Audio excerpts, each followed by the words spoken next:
I'm not here to marry. I just want to cook. The words left on Lee's lips before she could stop them, quiet but sharp enough to cut through the low hum of gossip in Miller's Mercantile. Three women, their faces pinched with the self-importance of town matriarchs, stared at her. Mrs. Gable, the mayor's wife, let her gaze travel down An Lee's frame, from the tightly coiled black hair at her nape to the dusty hem of her dark red prairie dress. The dress was her only possession of quality, sewn with small, neat stitches that spoke of a life left far behind. It felt like armor, but against the weight of their judgment, it was as thin as paper. An advertisement for a cook is not an open invitation for your kind, Mrs. Gable said, her voice dripping with a sweetness that didn't reach her eyes. An Lee's hands tightened on the worn handle of her satchel. Inside, a small, chipped porcelain bowl and a set of polished wooden chopsticks were wrapped in cloth, the last tangible pieces of her grandmother. She had traveled for weeks, propelled by a desperate hope that felt foolish now, under these merciless gazes. The advertisement had been specific. Cook and housekeeper wanted for rancher, widower with one child, room and board provided. There was no mention of marriage, no hint of a mail-order bride arrangement, yet that was all these women saw. They saw her face, her almond-shaped eyes, and drew their own conclusions, weaving a narrative of desperation and impropriety that had nothing to do with her skill with a skillet, and everything to do with their fear of the unknown. She was 18, alone, and had precisely $4 to her name. Humiliation was a luxury she could not afford. "I am a very good cook," she repeated, her voice steadier this time, though a tremor ran through her. The bell above the mercantile door chimed, announcing a new arrival and offering a momentary reprieve. A man filled the doorway, his broad shoulders blocking the harsh afternoon sun. He was tall and weathered, his face a landscape of sun-etched lines and quiet grief. Dust clung to his boots and the brim of his hat, which he removed as he entered, revealing dark, serious hair. A small girl, no older than 7, clung to his hand. Her face was pale, her frame delicate, and her large, solemn eyes seemed to absorb everything without comment. This had to be him, Jacob Thorne, the lone rancher. The women immediately shifted their attention, their sharp expressions melting into practiced sympathy. "Mr. Thorne, such a trial for you, raising that dear child alone," one of them cooed. He gave a curt nod, his gaze sweeping over them before landing on An Lee. There was no judgment in his eyes, only a weary assessment. He had seen her standing there, had felt the tension coiling in the air. "I'm An Lee," she said, stepping forward, deciding that waiting to be dismissed was a fate worse than being rejected outright.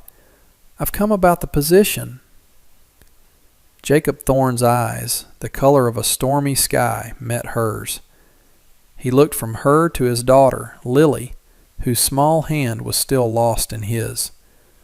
The child was watching An Lee with an unnerving intensity, a flicker of something unreadable in her gaze.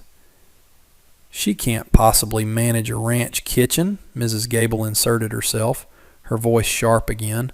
"A girl like that—" He held up a hand, silencing her without a word. The authority in the simple gesture was absolute. He addressed An Lee directly, his voice a low rumble. "Can you make biscuits?" It was a simple question, yet it held the weight of her entire future. She met his gaze without flinching. "I can make biscuits that will make you forget every other you've ever tasted.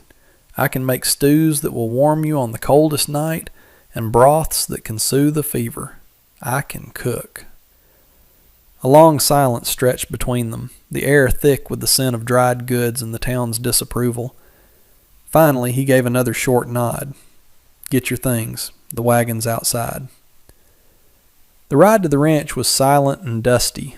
An Lee sat in the back of the wagon clutching her satchel, the rhythmic creak of the wheels a stark contrast to the frantic beating of her heart.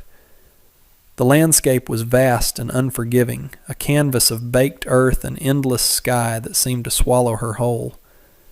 Jacob Thorne said nothing, his attention fixed on the horses, his back a rigid wall between her and the world.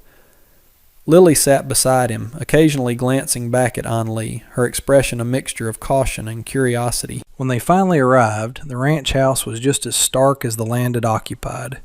It was a sturdy, practical structure, but a profound sadness clung to it like the dust. Inside, the air was stale.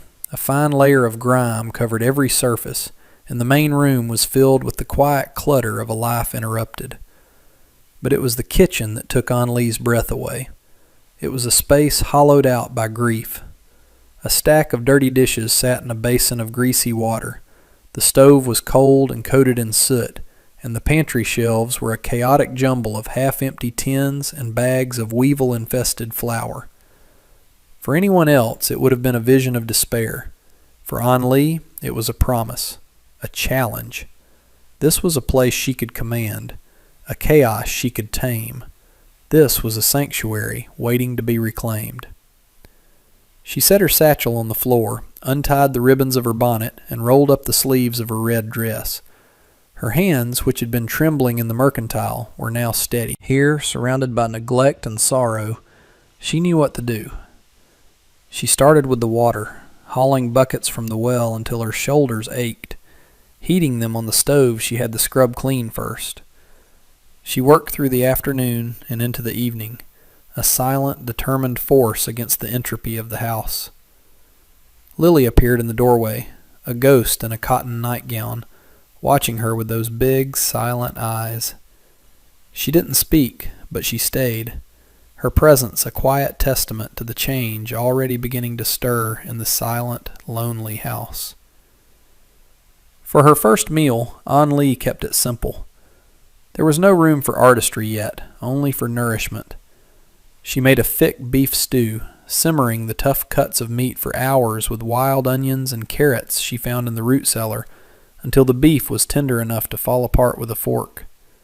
The aroma, rich and savory, began to creep out of the kitchen, pushing back against the stale air of the house. It was a smell of life, of care, a scent the walls had not known for a very long time. And she made biscuits. She worked the dough with a light, practiced hand, her grandmother's voice a soft echo in her mind, guiding her movements.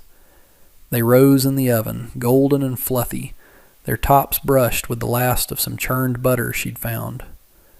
When she called them to the table, Jacob came first, his expression unreadable as he sat down. Lily followed, sliding into her chair, her eyes fixed on the steaming bowl An-Li placed before her. They ate in silence. An-Li didn't dare sit with them, instead busying herself at the stove, her back to them, every muscle tense as she waited for a verdict. She heard the scrape of a spoon against a bowl, then another. She heard a small sigh from Lily. She risked a glance over her shoulder. Jacob was halfway through his stew, his movements slow and deliberate. He picked up a biscuit, broke it in half, and dipped it into the gravy. He closed his eyes for a brief moment. Lily, the pale, thin child who Jacob had warned her barely ate a thing, was meticulously cleaning her bowl. When she was finished, she looked up, not at her father, but directly at An-Li. "Thank you," she whispered. The word so soft it was almost lost in the quiet of the room. It was the first time An-Li had heard her speak. A warmth spread through An-Li's chest, more potent than any praise from a king. Later, after she had cleared the plates, both of them empty, Jacob stopped her as she headed to her small room off the kitchen. "The last cook lasted 2 days," he said, his voice low. "The one before that, a week." He didn't say more, but he didn't have to. The unspoken words hung in the air. "You can stay." The days bled into weeks, each one marked by the rhythm of the kitchen. An-Li rose before the sun, the cool floorboards a shock to her bare feet, and stoked the fire in the stove. The kitchen became her world, a place where she could translate her sorrow and her hope into something tangible, something that could heal. She learned the landscape of the pantry, the quirks of the old iron stove, the way the afternoon light slanted through the single window. She made congee for Lily when the child felt poorly, a warm, silken rice porridge that was both food and medicine. She learned that Jacob liked his coffee black and strong, and that he had a fondness for the apple pie she made, its crust flaky and its filling spiced with a hint of cinnamon she'd carefully carried with her from the city. Lily began to blossom. The paleness in her cheeks was replaced by a healthy flush, and the silence that had shrouded her began to recede. She followed Anli around the kitchen, a small, curious shadow, asking questions in her soft voice. "Why do you fold it like that?" she'd ask as Anli pleated the edges of a dumpling. "My grandmother taught me," Anli would reply. "She said you fold your wishes into the dough." Jacob remained a reserved, distant figure, but the change in him was palpable.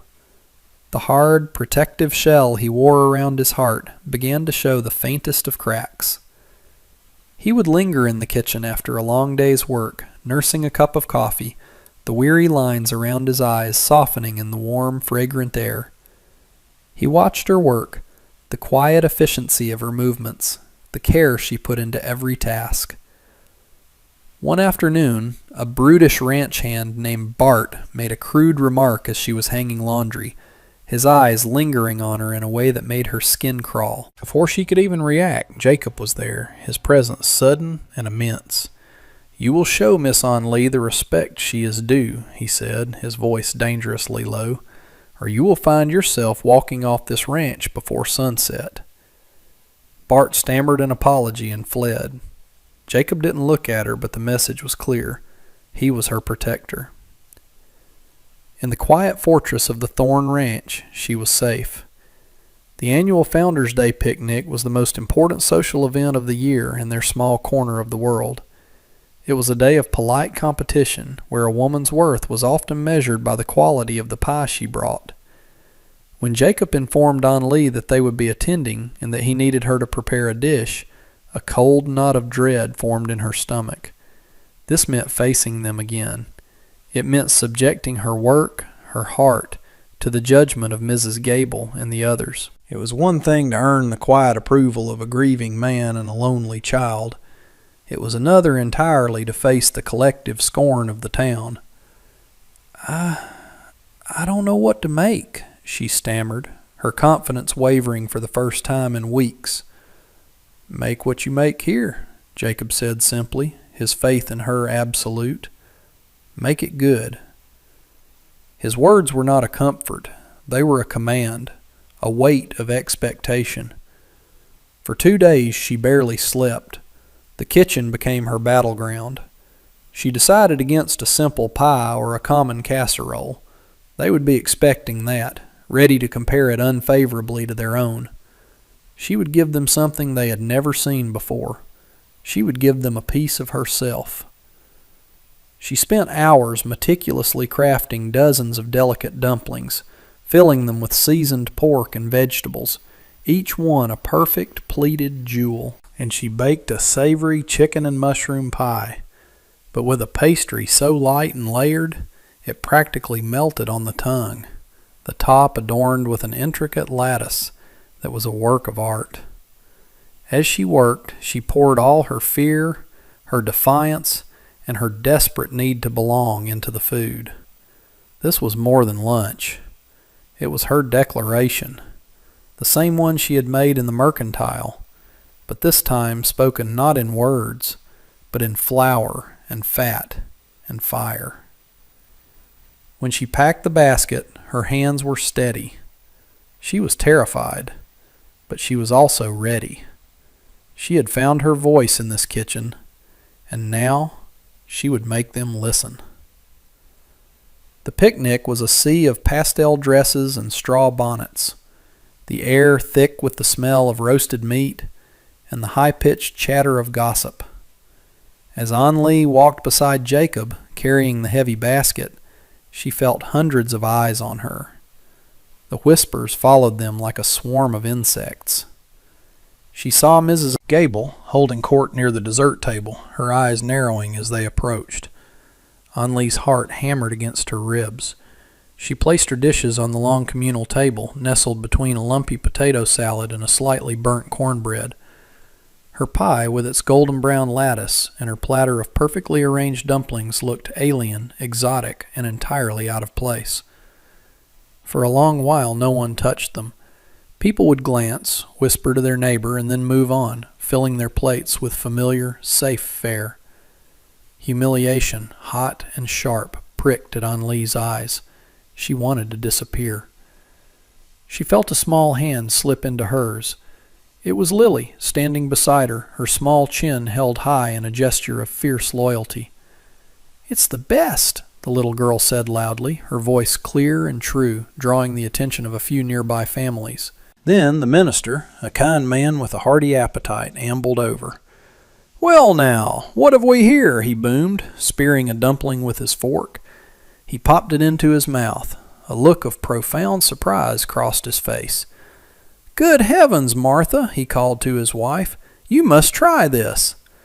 Slowly, hesitantly, others began to venture forward. A teenage boy, then a few of the more adventurous men. A hush began to fall over the immediate area, replaced by murmurs of appreciation. "Did you taste this? Where did it come from?" Soon, a small crowd had formed around her dishes. The dumplings vanished first, and then slices of the savory pie were carved away until nothing but crumbs remained. Mrs. Gable watched from a distance, her face a mask of disbelief and thinly veiled fury. A few women, their curiosity overriding their prejudice, approached An-Li. "That was quite something," one admitted grudgingly. "What do you call those little things?" An-Li stood taller, Lily's hand still firmly in hers, and met their gazes. She had won. That evening, a profound quiet settled over the ranch. The air was cool and smelled of dry grass and distant rain. Lily, exhausted from the day's excitement, had fallen asleep almost immediately after dinner. An-Li stepped out onto the porch, wrapping her arms around herself as she looked up at the vast, star-dusted sky. She felt a quiet sense of triumph, a feeling so new and fragile she was almost afraid to acknowledge it. The screen door creaked open behind her. It was Jacob. He didn't speak for a long time, simply stood beside her, his presence a solid and comforting weight in the darkness. "You shamed them today," he finally said, his voice a low rumble, "with a pie." A small smile touched her lips. "I just wanted to cook." He turned to face her, the faint moonlight carving his rugged features out of the shadows. "You do more than cook, An-Li." The way he said her name sent a soft shiver through her. "This place, it was just a house before you came, just walls and a roof. My wife, Sarah, she was the heart of it. When she died, the heart stopped beating. I didn't know how to start it again." It was the first time he had ever spoken of her, and the vulnerability in his voice was a revelation. It was a gift of trust, offered in the quiet dark. Lily wouldn't eat. She wouldn't talk. She was fading away, and I was watching it happen, and I didn't know what to do. He looked down at his hands, large and calloused from work, hands that could tame a horse or mend the fence, but were helpless to mend his own daughter. "You brought her back," he said, his voice thick with emotion. "The food, yes, but it's more than that. The warmth, the care. You brought the heart back to this house. You brought my daughter back to me." In that moment, under the endless Wyoming sky, the space between them shimmered with unspoken feelings, with a connection that ran deeper than gratitude, deeper than employment. He saw her, truly saw her, not as his cook, not as an outsider, but as the woman who had quietly and gracefully healed his broken family. From that night on, the dynamic in the house shifted. The professional distance between them dissolved, replaced by a tentative, gentle intimacy. It was a romance written in small gestures, a language of quiet care. He started leaving a single, resilient wildflower on the kitchen windowsill for her each morning, picked from the harsh, dry soil, a small splash of color in her world. She, in turn, began to save him the corner piece of the cornbread, the one she knew he liked best, leaving it on a plate for him after his long days. The kitchen, once just her workspace, now felt like the true center of their shared life, a place of warmth and comfort where they would talk late into the night after Lily was asleep. He would tell her about the ranch, about his dreams for the land, and she would tell him stories of her grandmother, of the flavors and scents of a life she had been forced to leave behind. He listened with an intensity that made her feel valued, understood. Her initial declaration, "I just want to cook," had been a shield, a wall she built to protect herself from a world that wanted to define her as a wife, a possession. Cooking was her skill, her independence. But here, with Jacob and Lily, she began to understand that her desire wasn't just about the act of cooking itself. It was about creating a home, about nurturing, about caring for people who had come to mean everything to her. One evening, as they sat in comfortable silence, watching the fire dance in the hearth, he reached across the space between them and took her hand. His touch was warm and sure. "An-Lee," he began, his voice serious, "you know you are more than just my cook. You know this is more than just a job." She met his gaze, her heart swelling with an emotion so powerful it stole her breath. "I know," she whispered. "This is your home now," he said, the words a solemn vow. "If you'll have it." It was not a question of employment, but a question of the heart. He was offering her a place to belong, freely and without condition. The following Sunday, Jacob hitched the wagon and announced they were all going into town. But this time, An-Lee did not feel the familiar dread. She sat on the wagon seat between Jacob and Lily, a part of the family, not just an employee trailing behind. She wore her dark red dress, but it no longer felt like armor. It felt like a celebration. As they walked through the town, the atmosphere was different. The whispers were still there, but they were tinged with respect, with envy. The women who had once looked through her now nodded in greeting. Mrs. Gable watched them pass, her expression sour, a queen dethroned by a girl with nothing but a skillet and a strong heart. That afternoon, back in the warm sanctuary of her kitchen, with the scent of baking bread filling the air, Jacob came to stand beside her. Lily was outside chasing butterflies in the yard, her laughter drifting in through the open window. "I told you once that I was not looking for a wife," Jacob said softly, his eyes searching hers. "And you told the whole town you were not here to marry." A smile played on her lips. "I just wanted to cook." "I know," he said, his voice growing tender. "But I find myself wanting more than a cook. I want a partner. I want a mother for my daughter. I want a wife." He took her hands, his thumbs gently stroking her skin. "I want you, An-Lee, to stay here with us, to build a life with us. Not because you have to, but because you choose to."